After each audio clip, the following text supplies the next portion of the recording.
Get into it, chat.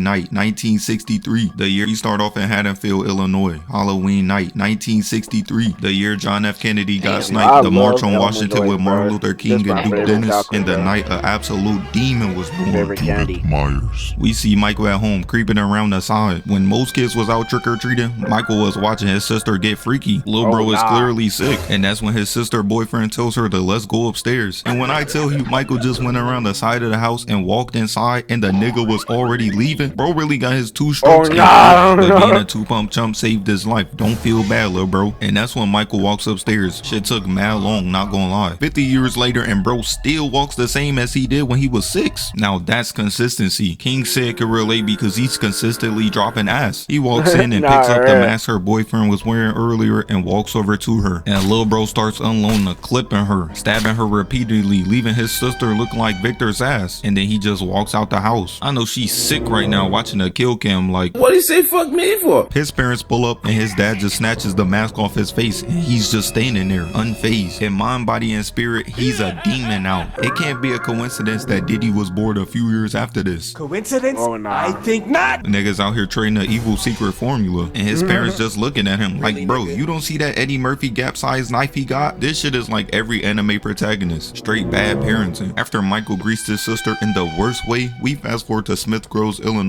the night before Halloween. They're driving to Illinois State Hospital to go pick up Michael and she telling him like, damn, you really don't want him in the outside world. And he looking at her like,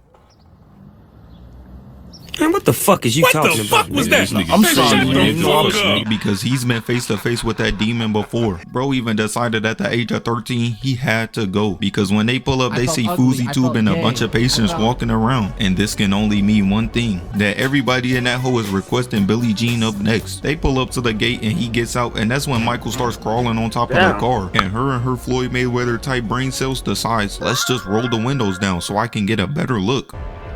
You see that? White people. Nah, that's a stupid bitch. And Michael starts grabbing her, so she puts her foot on the gas trying to get the hell out of there. Meanwhile, bro just standing there on the phone offering up no help. Who the hell could he be possibly talking to right now? They're all dead. And that's when she jumps in the passenger seat. So Michael slaps his hand on the window and she was like, and gets the hell up out of there. So he crawls inside and steals the car. And all I could think when I was younger was, who the hell taught this nigga how to drive? Lil bro been in Arkham Asylum since he was a child, so to whoever taught him, Lock his ass up.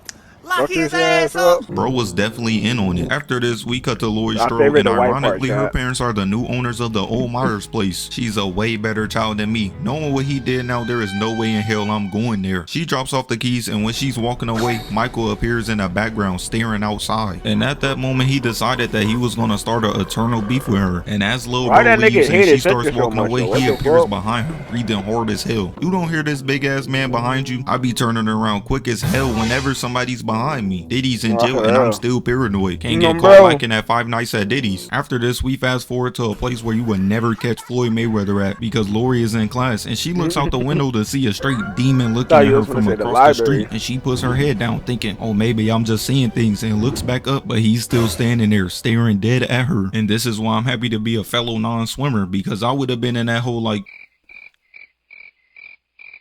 boy, get your dumb ass out of here before you get jumped. But after she answers the question, she looks up and sees the car and Michael going. Like, bro. You don't find that suspicious? You don't find that suspicious? Meanwhile, Lil Tommy at school and they giving him the Disney Channel bully treatment. I never understood bullying. How you mad because I'm ugly? Niggas ain't out here shoving Lizzo in lockers.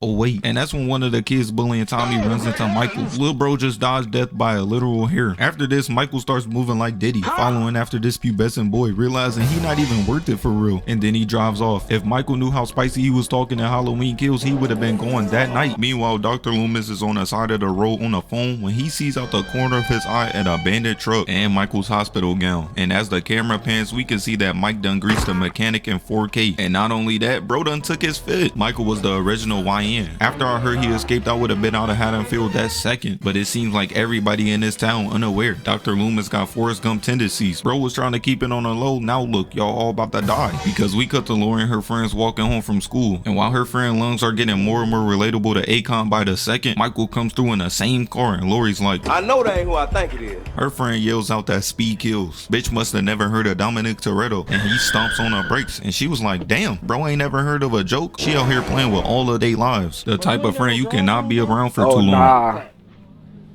And then he speeds off, again dodging death by a hair. But as they walk around the corner, Michael's standing behind a bush. I'm crying. At this point in the original storyline, they wasn't even supposed to be siblings. Bro just seen her at the house and decided she had to go. He ducks back off and Lori tells her friend to look, and she starts strolling, running over to him to press him, but he's already gone. She clearly doesn't care about her life because pressing Mike is insane. She tells Lori, oh, he wants to take you out, and she comes around to see that nobody's standing there. That's when her friend hit her with that, This nigga's crazy. so after seeing all that, Lori has the bright idea to go home and chill. And when she does, she goes. So after seeing around to see that nobody's standing there, that's when her friend hit her with that. This nigga's crazy. Yeah. Yo, what white man is this, bro? Who is this nigga, bro? What? So after seeing all that, Lori has the bright idea to go home and chill. And when she does, she goes to look out the window to see Michael staring at her. I don't know what would be scarier at night, him or the king of pop. And then he just disappears in broad daylight. She thinks shit's sweet out here. Have some self-awareness. You think I'ma come around Black Boy Max without Febreze and a toothbrush? And luckily her friend calls her and tells her she about to pick her up soon. And she does. Meanwhile, Dr. Loomis had bro take him to Judith's grave. And when he gets there, he sees that the entire headstone is gone. This motherfucker done desecrated his poor sister's grave. Bro has no shame. She must have been giving him the big brother treatment as a kid, because what did she do to deserve all of this? And that's why when we cut to Lori and Annie, my son following them, he out here moving like a college coach, recruiting kids at the ripe age of 10. And that's when they pull up to the scene of a robbery where they took Halloween mask, rope, and a couple of knives. But this genius is like, it's probably just a bunch of kids. Nigga, you stupid.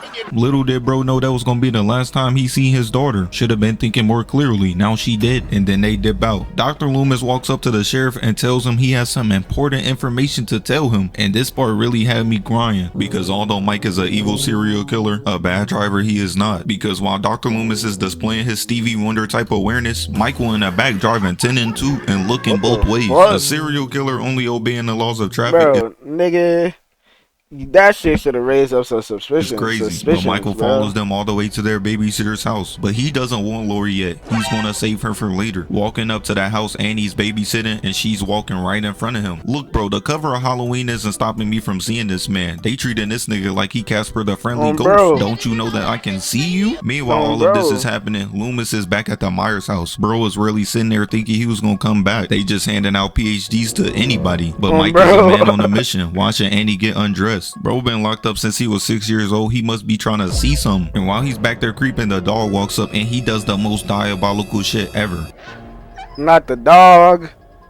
Never mind. Because when we cut, we see that this nigga done killed the dog. Lock his ass up. Lock his ass up. Yeah, it's raps. Lock bro up and throw away the key. He is truly evil incarnate. Meanwhile, across the street, Tommy looks out the window and sees Michael. I know little bro heart dropped straight Nike when they seen John Morant went live. So he starts pleading to Lori that he's seeing the boogeyman, and I instantly would have put 2 and 2 together. But I can clearly see that when these niggas put 2 and 2 together, they get 5. Because she looks out the window and tells little bro he's just seeing things. We cut back to Annie talking on the phone, and Mike is right behind her. And bro was on the phone talking freaky, telling her that he was trying to do what the diddler was doing to those at the parties, and she was down. Bro. So she tells the girl she's babysitting that she has a date, but she like, nah, I'm trying to watch the movie. So she tells her that she can make it to where she can watch it and be at little Tommy's house, and she was for it. A grown-ass woman setting up 2 children. She has no shame. They walk across the street to Tommy's house, and Michael pops up. Bro was rubbing his hands. He got all of his victims in the same house now, but he decides to buy his time because he trying to send a message. Annie Brackett. And then she leaves to go pick up all, but she isn't getting far, because when she walks to the car, she realizes that her car is locked. So she walks back in the house, grabs the key, and turns back around to go outside. But when she gets in the garage, she pulls on the handle and it's open. But she has that Ray Charles type awareness, realizing late that the door was unlocked and it's hot as hell in there. And that's when Michael pops out the back, trying to choke her to death with one hand. Who bro think he is, the first super soldier? But she in there putting up a fight, kicking and screaming, but he in the back like,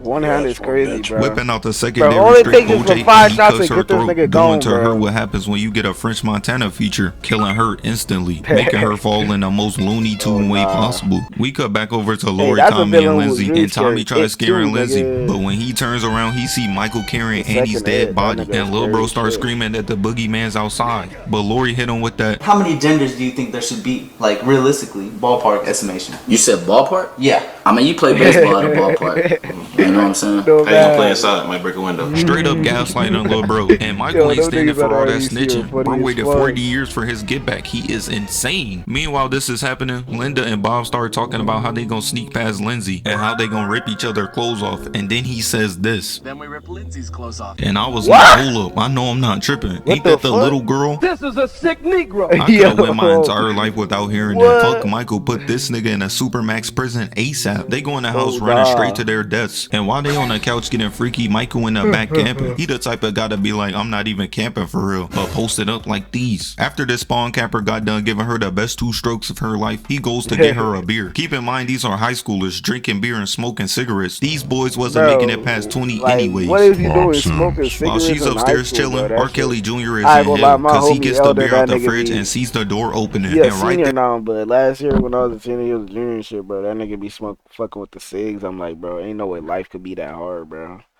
Like, come on, bro. I would have lock been in. going. That's them palm color activities. I'll get you right. act like that. He walks over trying to scope out the scenery, calling out for Annie, but my boy, she's already gone. He starts rummaging around looking for somebody that he thinks is trying to scare him, and he opens the wrong door because Michael pops out, strangling him against the wall and lifts his ass off the ground, got his feet dangling like the Shea Damn. Frost on any chair. And then he pulls out the secondary again, stabbing him in the chest, hanging him on the wall like a damn coat rack, and bro just steps back, admiring his kill. This nigga is crazy. I don't know what I expected from a person who literally gutted a dog and ate it and left it for Dr. Loomis to ate it? find. He is a sick individual. What the Linda, fuck? KKK member. While Shorty upstairs chilling, Michael comes in with bro's glasses and a damn sheet on. A killer with a sense of humor. This is sick work. She starts flirting with him, but he That's just crazy. standing there. The type of nigga you cannot take on a 2-man because he'll be scaring the hoes away. She starts getting mad because he's not answering her and goes to call Lori. So Mike creeps up behind her and he starts strangling her with the phone cord while Lori on the other line. She on the other line thinking it's Andy getting clapped, so she hangs up, but she starts getting worried, thinking, damn, maybe Lil Bro was right, and decides to go over there. And when she walks upstairs and goes into the room, she sees Annie stretched out on a bed in the Caleb City pose, while Mike has his entire sister head sewn over her head, mimicking her death, and she shook. She can't believe her best friend got the Tupac meet and greet in 4K, and as she backs up, Drake starts swinging back and forth behind her. So she runs and hides in a corner, and the cabinet opens up, and Linda tucked in there, looking up at the queen. Psych! She down there asking King Von to tell her one of his infamous stories. And Lori decides, hey, this is the perfect corner to cry in. Meanwhile, Michael is waiting in that corner, rubbing his hands. He out here putting bush campers to shame. And while she's walking away, he stabs her in the shoulder. That plot armor putting in overtime. You can't convince me that this was an actual attempt at killing her. And then she falls down the stairs. And because she has D-Rose type knees, she can't walk correctly anymore. And Michael starts walking her down. But she can't get away. Cause bro done blocked off every single exit in the I ain't gonna lie, house. this If I nigga was a Lori, demon, I'd be bro. like, you can have it. This I nigga don't on even some want to Dexter live that shit. bad What for the real. fuck? And she must have been listening because she waits for Michael to get all the way in front of her for her to break the glass and get the hell out of there. The Bro. way she was moving in this movie, you couldn't convince me this was the same person going head to head with Mike. She runs all the way to her neighbor's house screaming at them to help her. So they turn on the lights and look outside, and they started treating Nigga her like like me, I demon would not athletes be let that treating bitch- black women. Nah, I don't really feel like it. And turning I them would shits not right let off. her Can't have even it. blame them. Oh God, I'm doing the Like, same what the thing. fuck? Best you can do in a Crazy ass Halloween bitch. universe is to avoid Laurie Strode like the plague. She runs all Nah, the way back to the bro. house, and Michael just now walking towards her. Me personally, the only way Michael Myers is killing me is if I magically become Rohan Murphy. She don't want it as bad as me. As Michael is walking across the street, shit took hella long. She yells to that Tommy nigga to just, bro, open the all door I need before he is- comes. And the time he opens That the nigga door, gone, Lil Bro is bro. really trolling, That nigga rubbing his not eyes doing like he that was to me, asleep. nigga. I Game don't care if recognized you game. keep I used to coming do the back same with shit Mortal as a and kid. shit. She tells Lil Bro to go I don't know how upstairs. many And times not they only does damn Michael near have fake killed that immortality, nigga, durability, he and kept coming super back. strength, but this nigga is also a walking EMP because somehow he turns off all the cell towers. And she finally realizing that, damn, this nigga OP. As she looks out the window, realizing that he's in the house and decides, fuck it, I'ma just lay on the floor. And clearly this entire cast has some Forrest Gump tendencies. I remember these being niggas 12 are watching this dumb as like, hell. You niggas is just retarded. nah, and that's when them she grabs niggas some is shit really like Granny sad, was bro. looking around to catch him lacking, and she does. Turning around, stabbing him in the neck, got my son glitching, and then he just drops. This is sick work. She got my goat in the Caleb City post again, as she takes a big sigh of relief and just chills on the couch. My son get around Lori and turn into a straight scrub. This is like, it's like 90s when they like in this universe or whatever the fuck when this shit first happened, bro. All these niggas should have blicks, bro. Like there is no reason, bro, that no motherfucker in the 90s should not have a blick, bro. Like nigga, you should have hit that nigga with a like, bro, like 80, bro, 80, bro, 80 to his dome. That nigga is. Oh shit. Yo, the neighbors ass tweaking, bro. If he would have hit that nigga with some crazy shit, nigga, bro. Man, that nigga would have been cooked as a bitch, bro.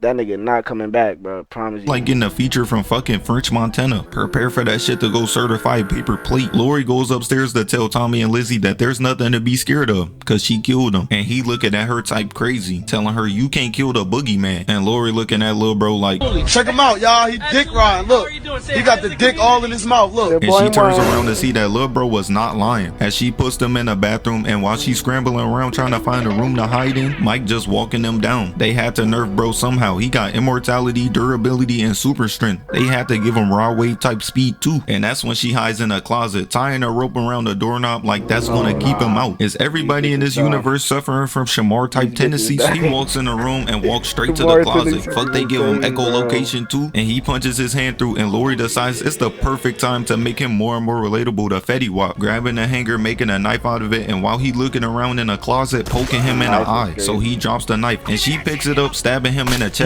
with it, laying my boy out for the third time today. And while he's on the ground, she walks over to the bathroom and tells the kids to run, while she just stays there chilling. I know a crackhead around the corner who has more self-awareness. This is wild. And that's when Michael rises in the background. I'm crying. This nigga think he the Undertaker. The kids run outside yelling and screaming, and Dr. Loomis, who was camping at the Myers house for no reason, knows Mike is in there causing mayhem. Meanwhile, Lori gets up and Mike gets up right behind her. My son got Sneak 100 on lock. I ain't seen a nigga this obese since Chris Brown. Bro can sing, dance, play basketball, and he starts walking her down. And clearly she has some Helen Keller type tendencies because she can't hear a thing behind her, allowing Mike to grab her and strangle her. So she grabs his shiesty, taking it off. And I thought Mike was chopped, but look at bro. Nigga decided being a serial killer was the best life for him. Put down a mask, go pick up some poses or something. He puts the mask back on, and Dr. Loomis blicks him and runs over to him. But bro was just standing there. There's the motherfucking switch, bro.